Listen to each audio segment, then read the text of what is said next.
Muslim Television Ahmadiyya International extends the greeting of Ramadan Mubarak to all our viewers.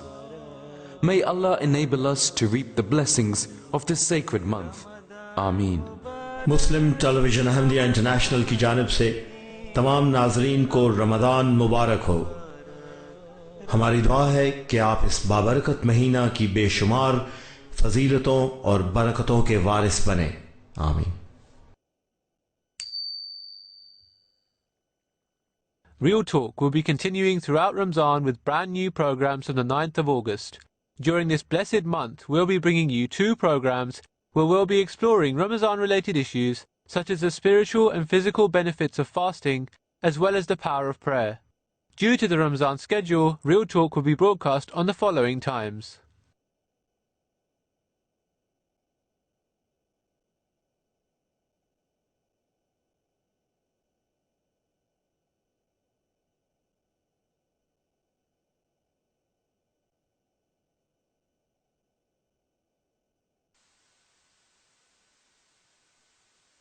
Facts about Ahmadiyyat.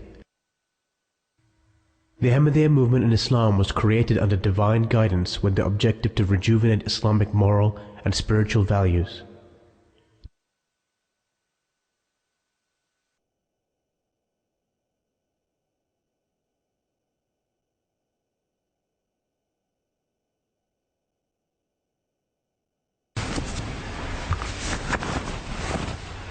अगर मैं ये कह दूं कि मुझे तो कोई फ़र्क नहीं लगता तो बच्चों की दिल शिकनी हो जाएगी। तो कर दो कि ये मगर बहरहाल वो भेज चुके हैं, मजबूरी है।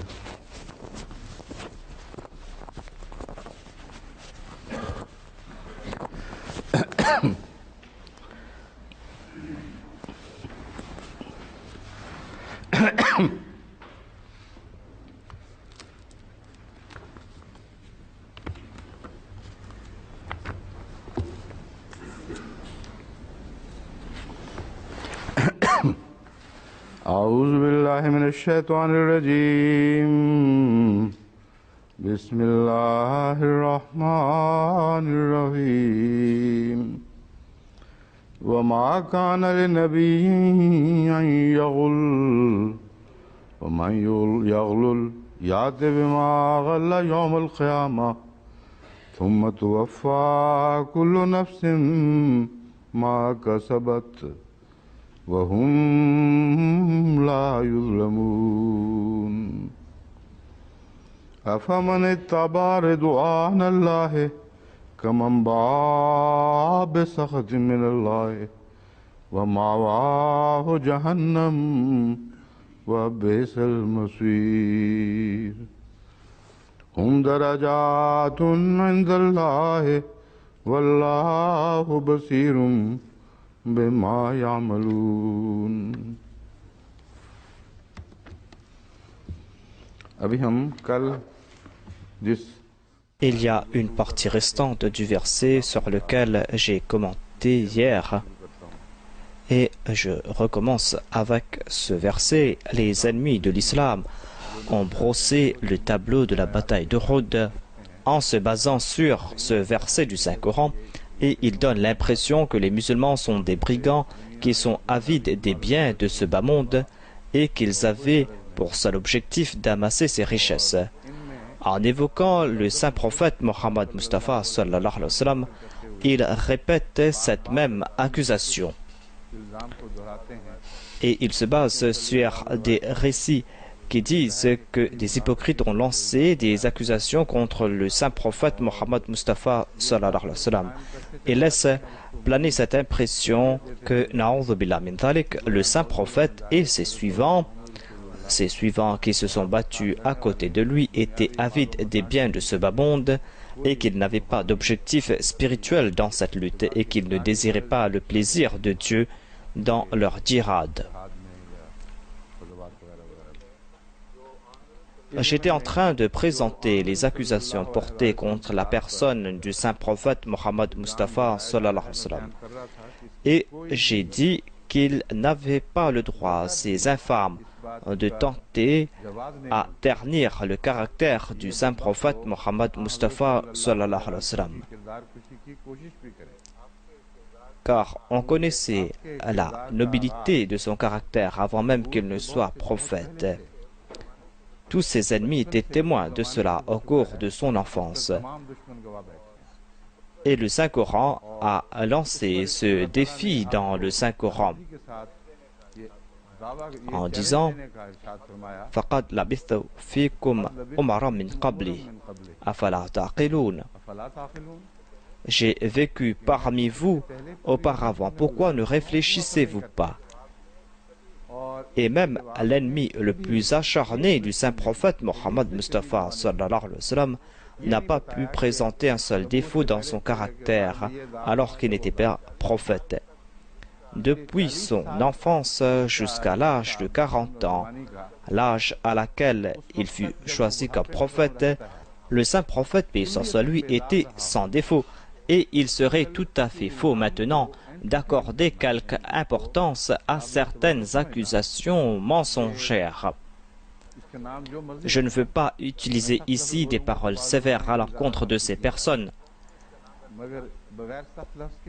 Je vous laisse tirer vos conclusions.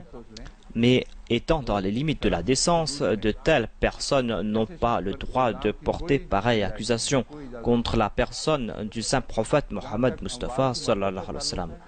En ce qui concerne l'amour pour les biens et les richesses, eh bien sachez que lorsque le saint prophète Mohammed Mustafa sallallahu alayhi wa sallam s'était marié, il s'était marié avec Khadija qui était parmi les femmes les plus riches des Arabes. Elle était peut-être la femme la plus riche parmi les Qurayshites. La première nuit, elle a présenté toutes ses richesses, tous ses biens au saint prophète Mohammed Mustafa sallallahu alayhi wa sallam. Le saint prophète a répondu que si cela m'appartient, eh bien je vais en distribuer parmi les pauvres. Et il a distribué tous ses biens aux pauvres et aux indigents. Voilà le comportement de celui qu'on accuse d'avoir caché un marteau au cours de la bataille de Badr. Ce manteau était de soie. Et comme on le sait, aucun musulman ne peut porter de la soie. Et il est dit que certains ont transformé ce manteau en tapis et que le saint prophète cachait ce tapis. C'est une accusation des plus farfelues. Et chaque instant de la vie du saint prophète Mohammed lui nie cette accusation. Le saint prophète, paix soit lui, sur quoi dormait-il? Écoutez ce que dit Hadrat Aswad, qui déclare qu'un jour Hadrat Omar visita le saint prophète Mohammed, paix soit lui, alors qu'il était malade. Le saint prophète était allongé sur un tapis de feuilles, son oreiller était fourré d'herbe. Hadrat Omar a dit: ô prophète, que mes parents soient sacrifiés pour vous. Les empereurs de ce bas monde sont en train de se reposer sur des coussins de soie et vous, vous êtes dans cet état. Le saint prophète a répondu: ô Omar, n'es-tu pas content que ces gens reçoivent ces choses sur cette terre et que cela nous est promis ou vous est promis dans l'au-delà? Dans un autre rapport, on trouve plus de détails à ce sujet. Et Hadrat Abdullah bin Masoud rapporte qu'une fois, le saint prophète Mohammed lui dormait sur un matelas. Lorsqu'il s'est levé, il y avait sur son dos les traces du matelas. Nous avons dit au prophète d'Allah: ne voulez-vous pas qu'on fabrique pour vous un matelas qui soit plus confortable? Le saint prophète a déclaré que je n'ai que faire des choses et des conforts de ce bas monde. Je suis comme ce voyageur qui s'est arrêté quelques instants à l'ombre d'un arbre et qui va devoir accomplir le reste de son voyage. Voilà donc le caractère et le comportement de notre saint prophète Mohammed Mustafa sallallahu alayhi wa sallam. Quel était le comportement du saint prophète concernant les biens du peuple, les biens de la Bayt al-Mal? Mohammed bin Ziyad rapporte que Hadrat Abu Huraira a déclaré que un jour Hadrat Hassan bin Ali avait placé dans sa bouche une date qui était destinée à l'aumône. Le saint prophète Mohammed lui a demandé d'enlever cette date de sa bouche. Ensuite, il a déclaré: ne sais-tu pas que nous ne consommons pas les biens destinés à l'aumône? Cela a été évoqué dans le recueil de Bukhari. Et il est dit que généralement le saint prophète Mohammed lui faisait ses prières lentement, mais un jour il avait accompli une prière avec empressement. Il est entré dans sa maison immédiatement. Après, ses compagnons lui ont demandé: ô prophète d'Allah, pourquoi étiez-vous si pressé? Il a déclaré qu'au cours de la prière, je me suis souvenu que je devais distribuer de l'argent aux pauvres et il y avait une pépite d'or qui était encore à la maison. Et je ne voulais pas que cette pépite soit dans ma maison pour la nuit. C'est pour cette raison que je suis sorti, je suis entré chez moi et j'ai distribué cela parmi les pauvres. Selon un autre récit, il est dit que Hadrat Fatima souffrait de ses mains en raison de la meule. Ses mains étaient calleuses. Hadrat Fatima est partie rencontrer le saint prophète Mohammed Mustafa sallallahu alayhi wa sallam. Elle a donné ce message à Hadrat Aïcha de dire au saint prophète que de faire quelque chose pour elle à ce sujet.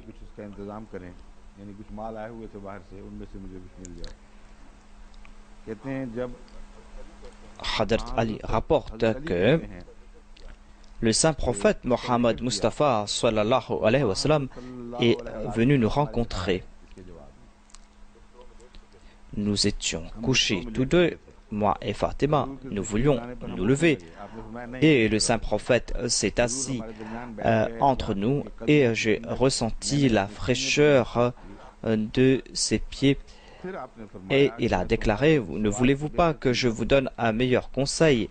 Lorsque vous êtes allongé, dites 34 fois Allahu Akbar, 33 fois Subhanallah et 33 fois Alhamdulillah. Cela vaut mieux pour ce serviteur que vous m'avez demandé. Hadrat Fatima avait demandé pour qu'elle ait un serviteur pour moudre le blé. Comment étaient les meules à l'époque? Hadrat Aïcha a rapporté un incident à ce sujet. Elle a déclaré qu'après le décès du saint prophète Mohammed Mustafa sallallahu alayhi wa sallam et après la conquête de la Perse, on a reçu du blé raffiné. Hadrat Aïcha a fait préparer du pain de ce blé et lorsque Hadrat Aïcha en mangeait, elle ne pouvait pas l'avaler. Elle commençait à pleurer. Sa servante lui a demandé ce qui s'est passé. Et elle ne comprenait pas pourquoi Hadrat Aïcha ne pouvait pas avaler cela. Elle a répondu que le saint prophète Mohammed Mustafa sallallahu alayhi wa sallam consommait du blé non raffiné. On n'avait pas de blé raffiné à l'époque.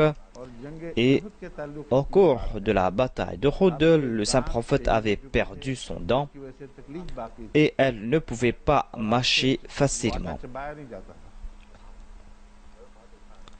Et aujourd'hui, nous sommes en train de consommer du blé raffiné. Voilà le comportement du saint prophète Mohammed Mustafa sallallahu alayhi wa sallam, et ces infâmes l'insultent sans pudeur. Soit que ce sont des ignorants qui ne connaissent rien de l'histoire de l'islam, mais en tout cas, ils ont retourné chaque pierre, ils ont ouvert chaque livre, mais puisqu'ils sont toujours en quête d'accusations et d'objections, quand ils voient quelque chose de bon, cela les blesse profondément, ils ferment les yeux dessus. Ils ont poussé leur âme vers les ténèbres. Voilà leur seul but dans leur recherche historique. En ce qui concerne les butins et l'avidité, voyez un peu l'avidité du saint prophète, paix soit sur lui. Il y avait les Banu Hawazim qui avaient fait souffrir le saint prophète Mohammed Mustafa sallallahu alayhi wa sallam. Certaines personnes appartenant à cette tribu ont été faits prisonniers. Hazrat Halima, la mère nourricière du saint prophète Mohammed lui appartenait à cette tribu et les Banu Hawazim ont cité son nom en déclarant que votre nourricière était des nôtres. Votre mère nourricière, Hazrat Halima, appartenait à notre tribu. N'allez-vous pas retourner cette faveur? Le saint prophète n'a pas répliqué que où était la faveur lorsque vous aviez lancé vos flèches sur nous. Mais le saint prophète a déclaré que notre tribu, la tribu des Banu Hashim, nous allons libérer vos esclaves ou nos esclaves, les enfants d'Abu Talib. Toute personne appartenant à cette tribu va libérer ces prisonniers qui ont été confiés à cette tribu. Regardez l'intelligence du saint prophète. Il n'a pas déclaré que les Hawazim ont accordé une faveur à l'islam ou aux croyants. Il a déclaré que je suis un membre de la famille d'Abu Talib et cette mère nourricière s'est occupée de moi. La faveur a été accordée à nous et à moi. Je ne peux pas demander aux autres musulmans de libérer leurs prisonniers et ils ont libéré leurs prisonniers, les prisonniers qui étaient confiés entre leurs mains.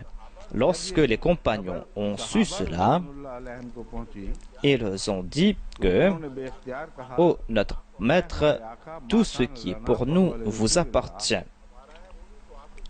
Ce qui est à nous vous appartient. C'est pour cette raison que nous allons libérer tous nos esclaves. » Voilà donc ces soi-disant brigands, ces soi-disant voleurs qui étaient avides des biens de ce bas monde. Ces brigands, comme le dit M. Ouiri.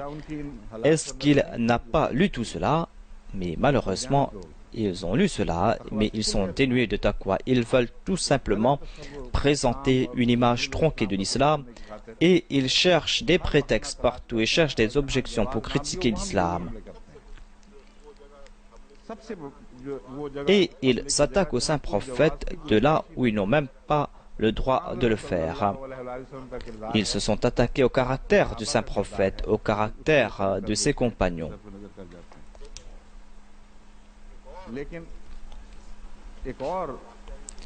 Il y a eu un autre incident. Il a fait libérer les prisonniers des Banu Taï. Il y avait un grand philanthrope parmi les Arabes qui s'appelait Hatim Taï. Et il est dit qu'il avait accordé des faveurs à l'Arabie tout entière.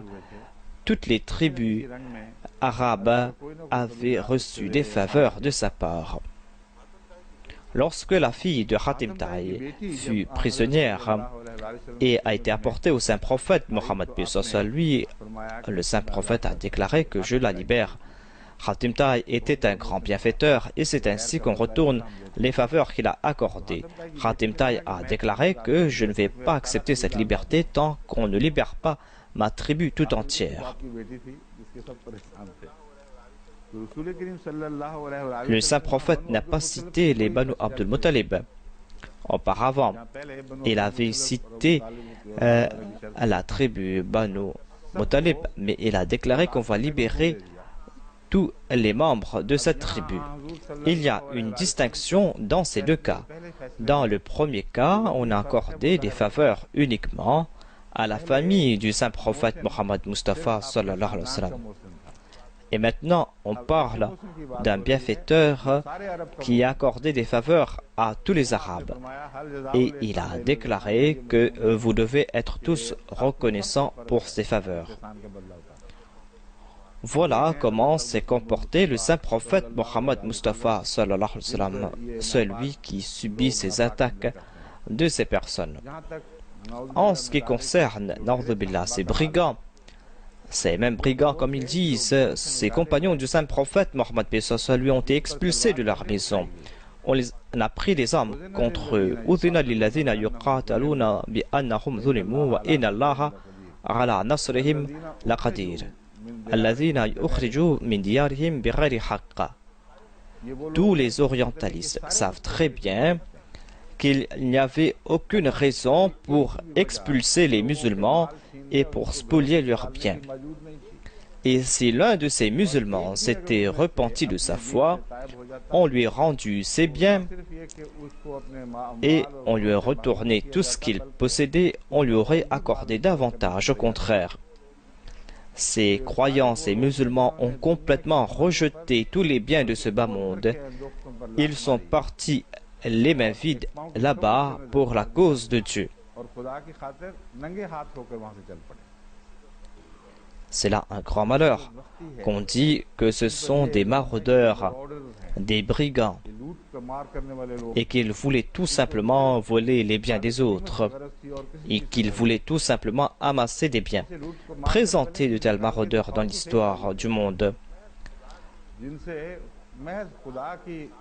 Ils ont été spoliés de leurs biens uniquement en raison de leur relation avec Dieu. Ils ont été tués, ils ont été expulsés de leur maison, ils ont été expulsés de leur patrie. Et l'ennemi est venu les attaquer. Savez-vous comment M. Wiri présente les ennemis de l'islam? Il les présente comme les princes mécois, des princes mécois qui s'attaquèrent à ces maraudeurs. C'est là un très grand malheur. Et maintenant, je ne peux rien dire, car une dame Ahmadi a protesté à ce sujet en disant que des fois j'ai utilisé des paroles trop sévères à l'égard de ses ennemis de l'islam, et que cela ne sied pas à un calife d'utiliser de telles paroles. Je vais expliquer cela en détail.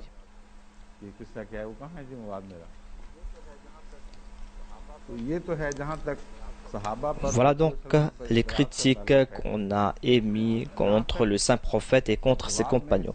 En ce qui concerne la sévérité de mes réponses, lorsqu'on m'a fait cette remarque, je me suis souvenu des paroles du Messie premier alayhi salam. Et nous-mêmes, quand nous étions tout jeunes, en lisant ces paroles du Messie premier alayhi salam, on croyait que c'était trop sévère, que ces réponses étaient trop dures. Et les ulémas d'aujourd'hui prennent ces réponses données par le Messie premier alayhi salam et essayent de détourner les musulmans. Et ils disent que le Messie promis ne ressentait aucun égard, aucun respect pour les prophètes et qu'il s'était attaqué à Jésus-Christ dans ses écrits et qu'il a utilisé des paroles très dures à l'égard des prêtres de l'Inde. Il y a d'autres détails à ce sujet. Je pourrais aller en détail à ce sujet, mais il est vrai que dans certains endroits, le Messie premier alayhi salam a répondu âprement à ces attaques. Mais il a répondu à quoi? Si vous lisez les écrits de ces prêtres qui vivaient en Inde à l'époque de M. Wiri et qui s'attaquaient à l'islam et au saint prophète en Inde, aucun musulman ne pourra se contenir en lisant ces attaques. L'on se mettra dans une colère noire et en même temps l'on se sentira profondément triste et l'on ne pourra que s'exclamer devant Dieu que c'est là un très grand crime. Ces gens sont les suivants de Wiri. Ces prêtres occidentaux sont partis là-bas et ont transformé les autres en chrétiens et ils ont dit que vous êtes les frères des rois chrétiens maintenant, vous êtes des nôtres en tant que chrétiens. Et ils ont ouvert des écoles là-bas, ils ont formé ces prêtres chrétiens. Et ces prêtres se posaient en civilisés. Et par l'entremise de ces prêtres locaux, ils ont fait sortir des immondices. Et il y avait certains mollahs qui se sont convertis à l'islam, d'autres se sont convertis de l'hindouisme. et ils ont lancé une campagne infâme contre le saint prophète Mohammed Mustafa sallallahu alayhi wa sallam. Le Messie premier alayhi salam avait tout cela en tête. Il lisait tout cela et il ne pouvait supporter cela. Il a déclaré que je ne supporte pas qu'on utilise un tel langage contre le saint prophète. Je préfère qu'on tue mes enfants et mes proches devant moi. Et vous ne pouvez imaginer la souffrance que je ressens lorsqu'on s'attaque au saint prophète. En de tels cas, l'on est complètement contraint de le faire. Le Saint-Coran déclare La yuhibbullah jahra bis-su'i min al-qawl illa man zulim. Wa kana Allahu sami'an alima. In tubdu khayran aw tukhfuhu aw ta'fu an su'in fa inna Allaha kana 'afuwan qadira. C'est le verset, ce sont les versets 149 et 150 de la sourate An-Nisa. Il est dit les propos inconvenants tenus en public déplaisent à Allah. Allah n'aime pas les propos inconvenants tenus en public. Jahra bisui. Il n'aime pas qu'on prononce des propos inconvenants en public. Illa man zulima, sauf de la part de celui qui a subi une injustice. Wa kana Allahu sami'an alima. En vérité, Allah entend tous et tout.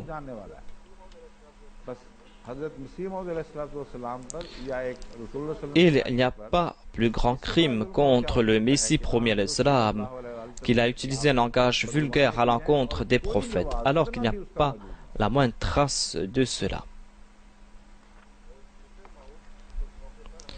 Dans un endroit, le deuxième calife a évoqué le point de vue du Messie premier alayhi salam et a encouragé à la patience. Apparemment, il y a de la contradiction ici, car le Messie premier alayhi salam a déclaré que j'écoute les insultes et je prie pour ces personnes et que nous n'avons pas de colère dans notre cœur. Et d'autre part, ailleurs, le Messie premier alayhi salam a utilisé un langage sévère. Quelle est la relation entre ces deux comportements? En fait, le Messie premier alayhi salam supportait toute insulte proférée à son encontre. Il ne supportait pas qu'on insulte le saint prophète Mohammed lui. Il se sentait complètement dépassé. Il empêchait toute personne qui répondait avec sévérité aux insultes proférées à son encontre. Le deuxième calife disait qu'il y avait quelqu'un à qui on avait donné le titre de professeur. C'était en fait un fan intellectuel. Il n'était pas vraiment un professeur, mais c'était un fan intellectuel. Il était très intelligent, il était un amoureux sincère du Messie premier alayhi salam. Un jour, il a répondu aux attaques lancées contre le Messie premier alayhi salam. Et il a répondu vertement à ces attaques. Khaja Saheb était présent, il a vu tout cela. Et il s'en est plaint au Messie promis alayhi salam. Il a déclaré que vous nous avez interdit de parler sévèrement aux autres. Quelqu'un vous a insulté et le professeur lui a répondu de la même manière. Le Messie promis alayhi salam a appelé cette personne et a déclaré qu'on doit faire preuve d'indulgence. Voilà le commandement de Dieu. Le Messie promis alayhi salam expliquait tout cela et le professeur était devenu tout rouge. Il a prononcé certaines paroles et on aurait pu considérer cela comme un manque de respect, mais il n'a pas pu se contenir. Il a répondu que lorsqu'on s'attaque au saint prophète, vous êtes prêt à lancer des mots barrela. Vous, en tant que messie, vous écrivez des livres contre ces personnes. Et quand on s'attaque à vous, vous nous demandez de rester tranquille. C'est donc une question d'amour. Ici, ce n'est plus une question d'enseignement. L'on se trouve dans des situations insoutenables et c'est là qu'entre en action ce verset où il est dit La yuhibbullaha jahra bisu'i min al-qawl illa man zulim. C'est-à-dire qu'Allah n'aime pas qu'on tient des propos inconvenants en public वो जो जुल्म किया गया हो sauf de la part de celui qui a subi une injustice. कोई हर्फ नहीं है उस पर। हज़रत मसीह अलैहिस्सलाम फरमाते हैं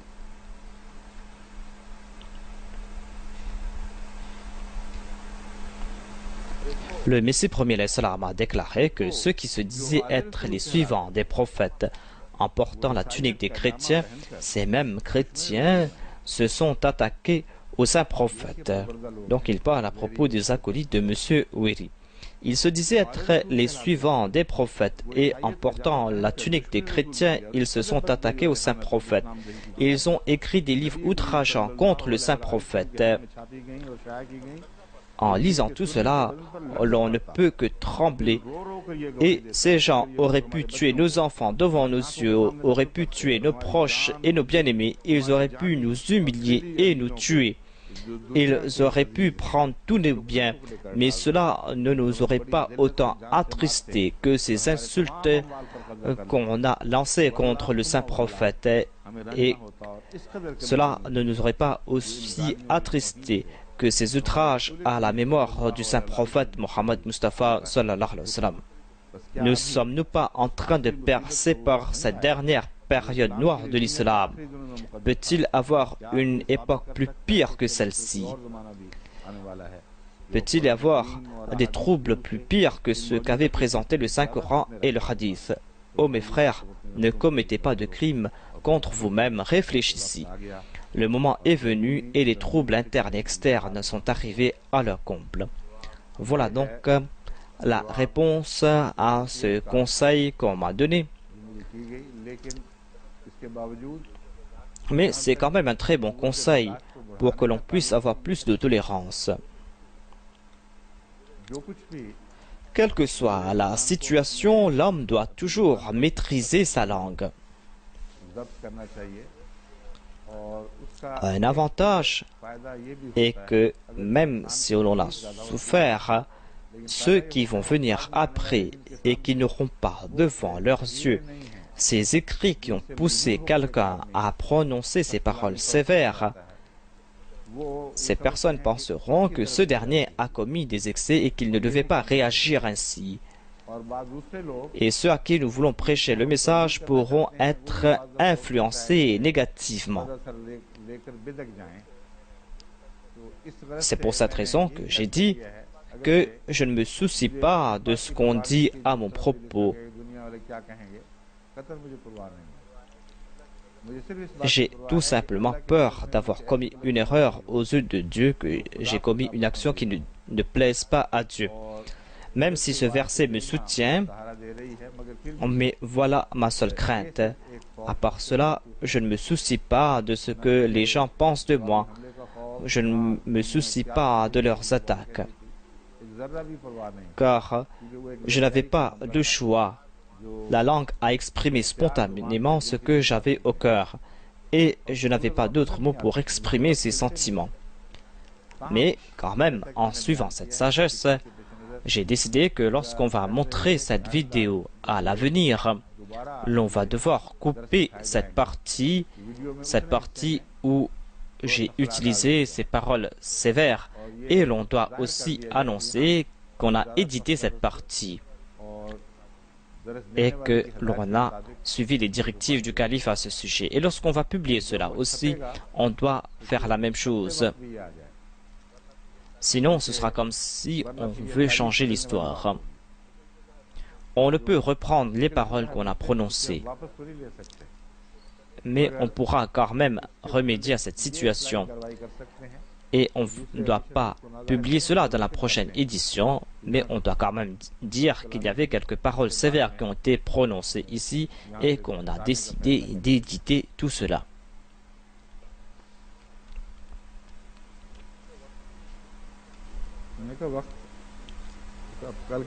Vous devez m'informer concernant l'heure, s'il vous plaît.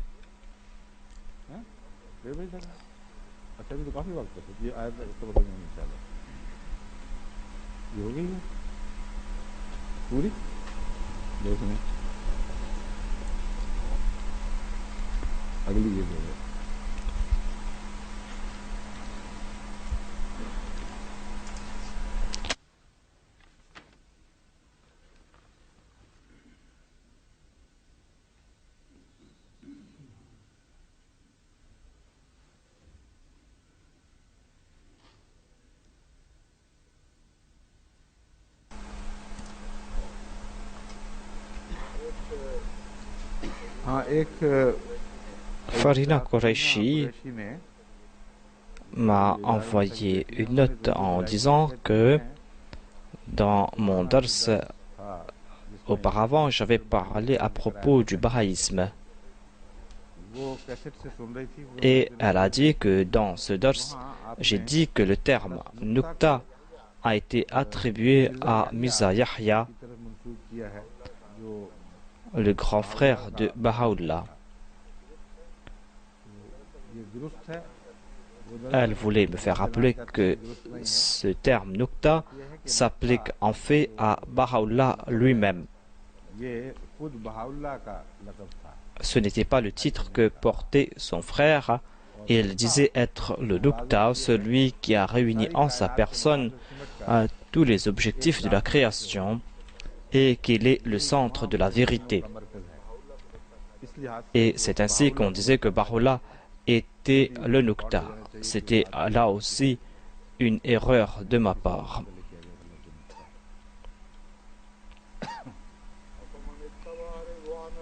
अफमन इत्तबा रिज़वान अल्लाह कमन बाअ बिसखत मिन अल्लाह व मावाहु जहन्नम व बिसल मसीर हुम दरजातुन इंदल्लाह वल्लाहु बसीरुम बिमा यामलून.